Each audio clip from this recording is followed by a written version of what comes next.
الحمد لوليه والصلاة على نبيه. معززو قدرمند ورونو او خويندو، اعتکاف سنت مؤکد دی، خدا داسې سنت مؤکد دی چې سنت عین نه دی بلکې سنت کفایي دی. مطلب دا چې په کومه علاقه کې په کومه سیمه کې یو څو کسان اعتکاف وکوي د هغه نورو مسلمانانو غاړې ورباندې خلاصیږي.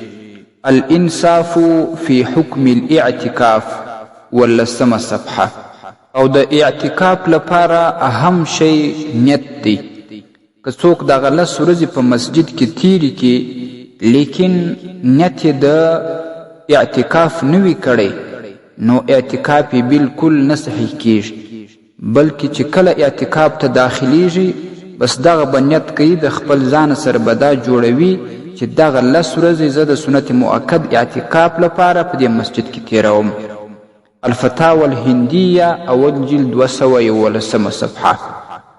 او اعتکاف په هر هغه مسجد کې صحیح دی چې هلته اذان کیږي، اقامت کیږي، 5 وخت لمونځ کیږي، په دې کې اعتکاف صحت لري. بلکې بعضې فقها دا هم وایي چې پر 5 وخت لمونځ لا هم ضروري نه دی.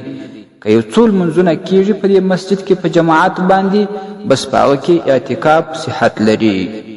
مجمع الانهر فی شرح ملتقى الابحر دویم جلد 340 صفحه.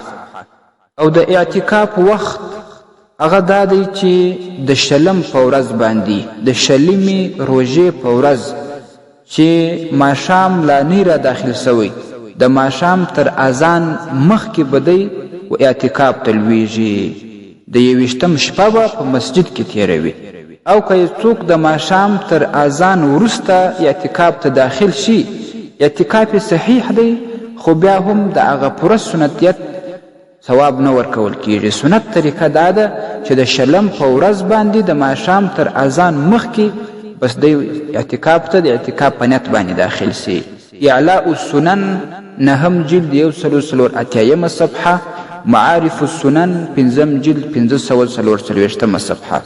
او زنانه چې په کور کې اعتکاف کوي نو هغه به د شلم په دې ورځ باندې بس په خپل کور کې په یو کوټه کې ځای انتخاب کې پر هغه ځای باندې د کم صادر یا پټو یا پوړنی هغه دې راوڅرخوي، هغه خپل د عبادت ځای دې دلته منتخب کې په هغه کې به دا 10 ورځې داخلوي. د ماښام تر اذان مخکې د شلم په ورځ به دې خپل ځای ته د عبادت ورځي.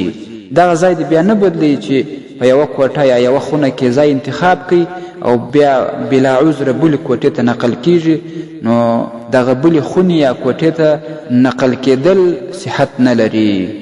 رد المحتار دریم جلد 501 صفحه.